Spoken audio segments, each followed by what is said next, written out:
In 1821, the city of Mazatlan receives by decree of the Courts of Cadiz, its certification as the first port of height of the Mexican Pacific. Fact of relevance, which opens the doors to international trade. This decision, coupled with the rapid growth of large mining and commercial consortiums, has as a consequence that shipping traffic will intensify. In those times, it was quite common for more than 60 ships from Europe and the Far East to arrive at the port each year, loaded with different types of merchandise. Ships that after several days of stay and provisioning, departed for their ports of origin, loaded with gold and silver bars, from the rich mines of the region.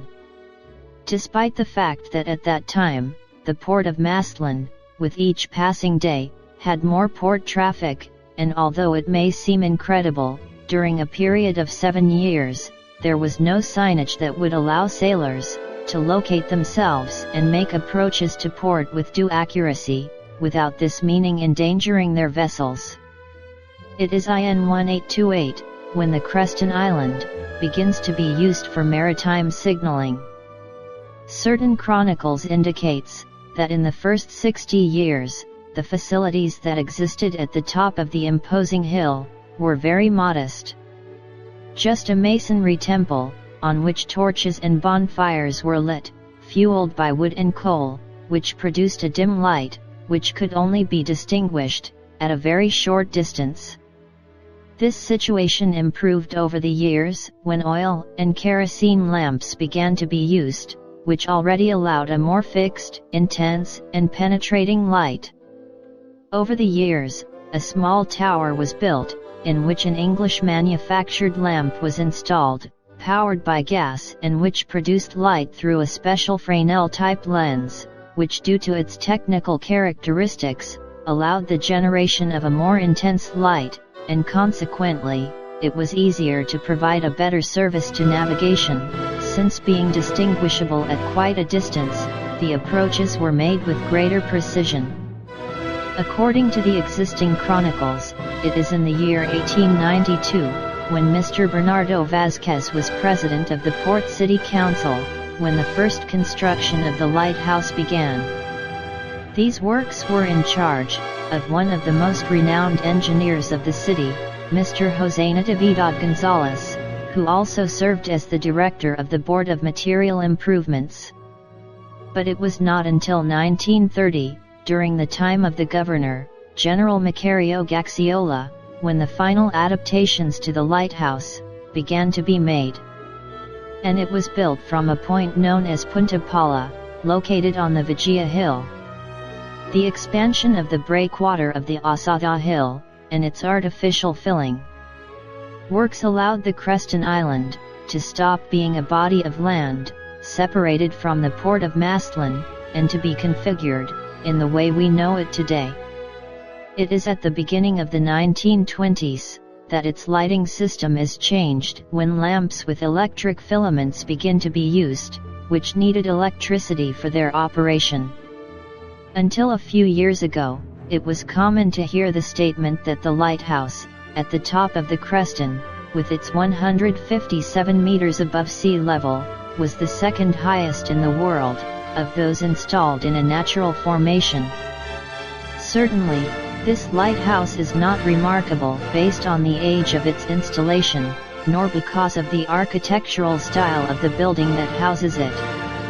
Although there is no certainty about when it was placed on the top of the Creston, it is generally accepted that it must have been done around 1828.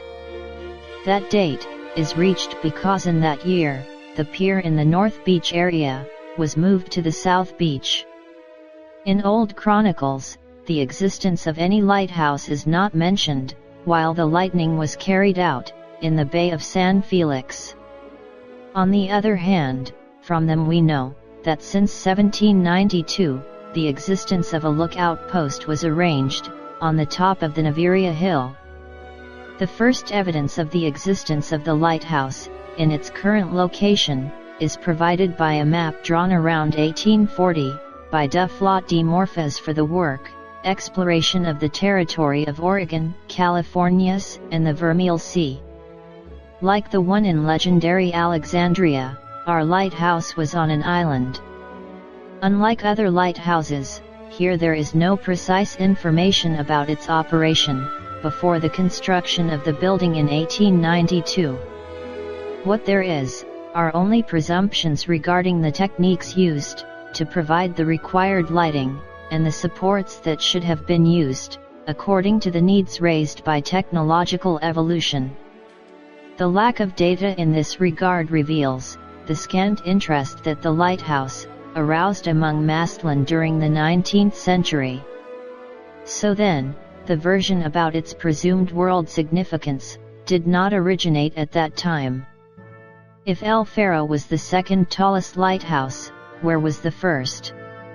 The most generalized traditional response, also without apparent documentary support, placed it on the Rock of Gibraltar. Today, on the official site of the municipality of Mazatlan, on the internet, it is stated that after many discussions and inquiries in this regard, that with its 157 meters high. In this way, almost by official decree, it is intended to establish as true the version that as a rumor, began to run for a long time. In credit to what is effectively indicated there is no verifiable source, which indicates the alleged existence of the lighthouse of the Rock of Gibraltar.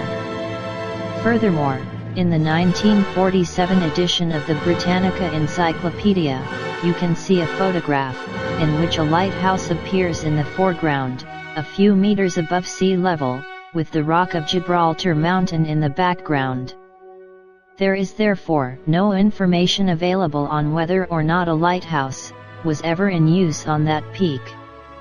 The text about the lighthouse, published on the official website of the City Council, is actually taken fundamentally from an essay written years ago by Sergio Octavio Valle Espinosa, former president of the Mazatlan Ecological Council. Valle Espinosa carried out this work with the aim of supporting his proposal to declare the Creston a natural monument, not so much to elucidate the location of the lighthouse, among the highest in the world.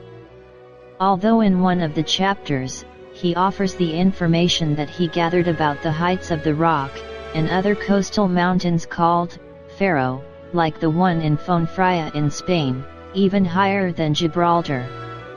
However, he was unable to confirm that there were maritime lighting instruments at these elevations. Just in case, after a recount of the dimensions of the American lighthouses, Valle Espinosa only concludes that the Creston Lighthouse is the tallest in America, with its 152 meters in height.